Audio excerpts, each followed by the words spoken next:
That's quite enough of your jibber jabber, Mr. Cook.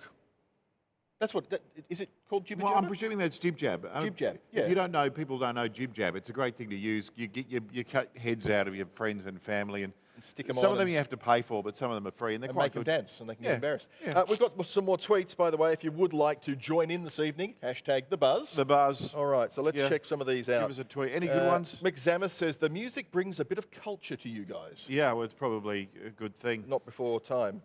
Somebody thought my thing's gone all floppy. Is that normal for a Friday night? Says Black Dalek. Well, Mick you notice Goss, I've who's a regular viewer, regular contributor, says, mistletoe is conspicuously missing from the set of the buzz. Probably a good thing, though.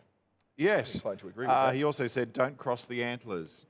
Which is, you should never cross the antlers, no. That felt really weird. Richard Baird is saying that Candy in an elf costume for reals, please. That's a good idea, actually, Candy. Because she is a bit of eye candy, isn't she? Well, she literally is eye candy, so that would be awesome. I can get away with saying that tonight and not sound like a sexist pig because it's actually written on a shirt. Yeah, you generally will still sound like a sexist pig, though. Yeah, probably. That's your thing. That's me. That's your shtick. Henry Bean says, can I get a shout out for Blarmus? Okay, Blarness. He's just like the greedy cat, isn't it? Is that an Irish thing? Maybe it's because it's an Irish thing. There's going to be some more being read out as well. I'm enjoying actually. Okay. Carmel Levine says, bah ha ha ha ha ha ha, donning your gay apparel. Okay. Because there's Santa Claus, is that what? I don't know. Okay. And I'm scared to go any deeper into that. That worries me just a little bit. I reckon what it might be time for now is to go back to Candace and find out a little bit about what's happened in social media this year, 2013. Candace. Oh, yes, we've got some more good gossipy stuff that you probably won't hear anywhere else because this is what we do for a living. Well, not for a living, but you know what we mean. So Facebook, it turns out at the end of 2013, still exists. Who would have thunk it? And it has done something quite clever this year for its most talked about topics of the year, and it allows users to split out the local trends, not only worldwide, but also by country. So of course I clicked on Australia just so I could bring you what were the top talked about issues on Facebook over the past year. For Aussies, the election was the big point. You boring bunch of people. Well, we had two here in Western Australia, followed by Princess Kate because she's lovely and she had a child and all of those nice things. And the cricket, which we're told by Facebook generated even more buzz than the AFL Grand Final. So there you go. If you needed social media to tell you which sport to follow, newcomers to this country, apparently it's cricket. Well, it is no surprise that more and more people are heading online to get their news on demand. I certainly am. I enjoy trawling the news websites on my lunch break and learning about all the click-friendly stories, but just how well are these news sites faring? News.com.au has topped the Nielsen ratings since early this year, but very recently was bumped from top spot by the Sydney Morning Herald, so maybe not the death knell for newspapers after all. Also making the top 10 is newcomer, the Mail Online. We also learned last month that Australia's copyright laws are so out of date that it is actually illegal to create memes. I had no idea, but apparently that is the case.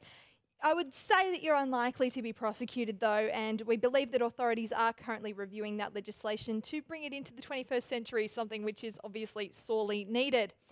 We also saw the rise of Snapchat this year, a little service that you can kind of take yourself a little selfie video and send it to someone you like, the benefit being that it self-destructs in 3, 2, 1. Facebook reportedly offered to buy Snapchat for $3 billion and Snapchat declined, so they kind of feel like they're onto a good thing.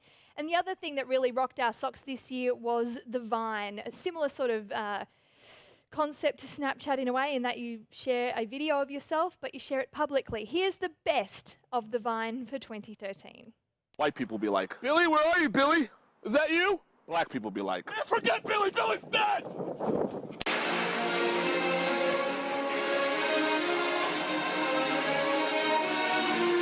Daddy, can you teach me how to twerk?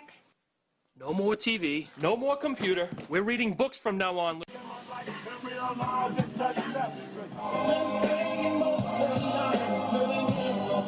Hey, Jerome, try this chocolate. Okay. I feel different. I don't know why. What a lovely day. Go back inside. Marcus, you forgot your phone.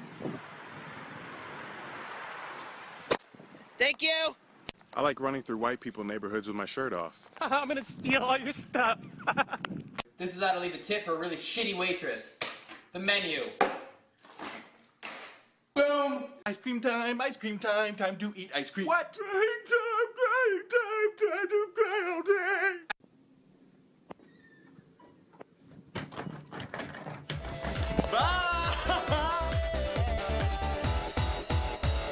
If you go to YouTube, you can actually type in Vine or Best of Vine, and there are huge collections. I'm talking hundreds of these little 6-second videos that people are compiling together, and they are hilarious. I quite like Vine. I find myself not going to it that often. It's not something you go to all the time, but just because it doesn't have a lot of users, so there's not a whole lot of new content. And it's a lot of mainly good Americans content. as well.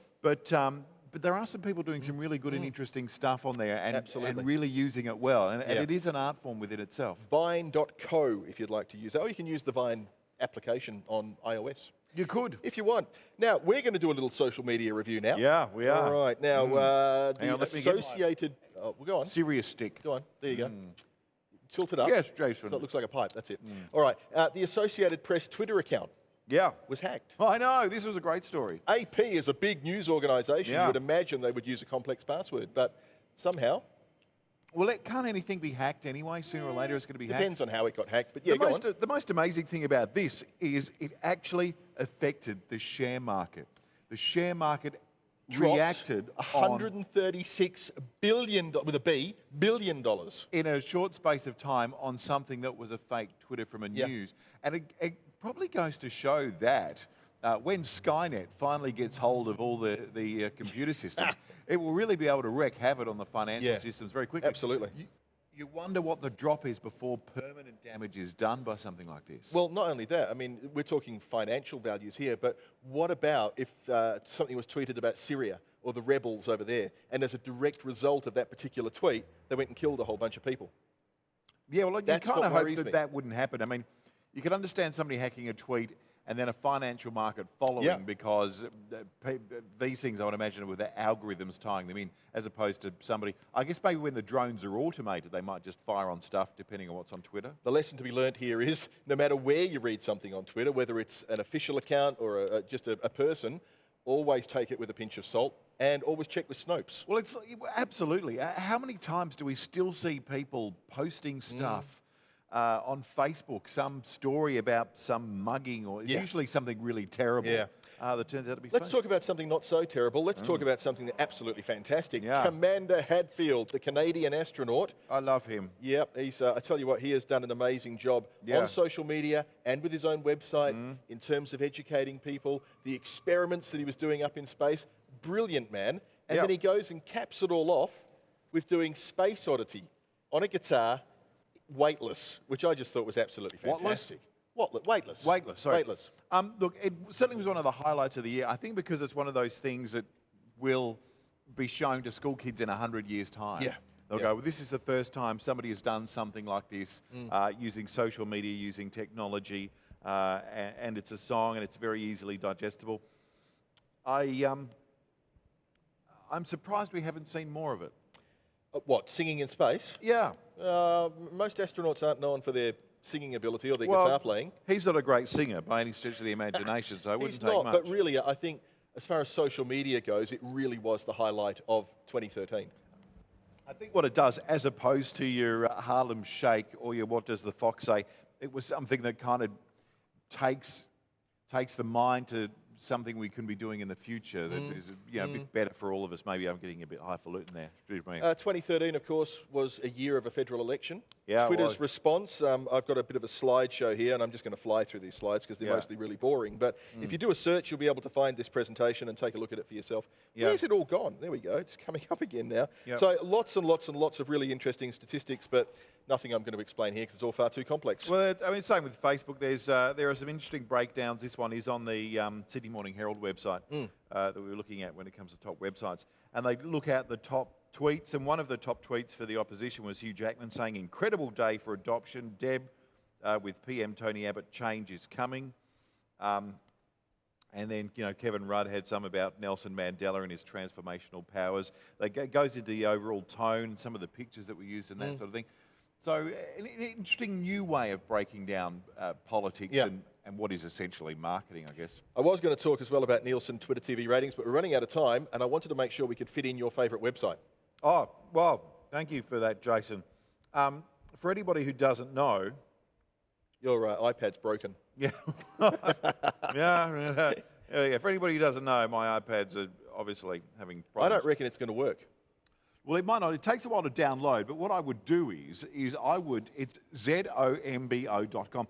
They wanted to know the top websites of 2013. There's so many new websites, so many new things. You just need to go around. And if you haven't seen zombo.com, please go and check it out right now. Yeah. And then give us a little mini review using #TheBuzz. Tweet us back, because it is an amazing website. Anything, literally anything is possible with zombo.com. Yeah, anything. I leave that being amazed, thinking the potential here is absolutely You've got to be incredible. patient. You've got to be really, really patient with zombo.com. You've got to stay with it. You've got to stay with it. You can't, don't jump the ship, because the real surprise. Don't leave early. Yeah. Zombo.com, check it out. Right, now, again, being a very sophisticated broadcast that we are, time for a little bit more jazz. Oh. I think they're going to take us out to the break. Oh, thank you.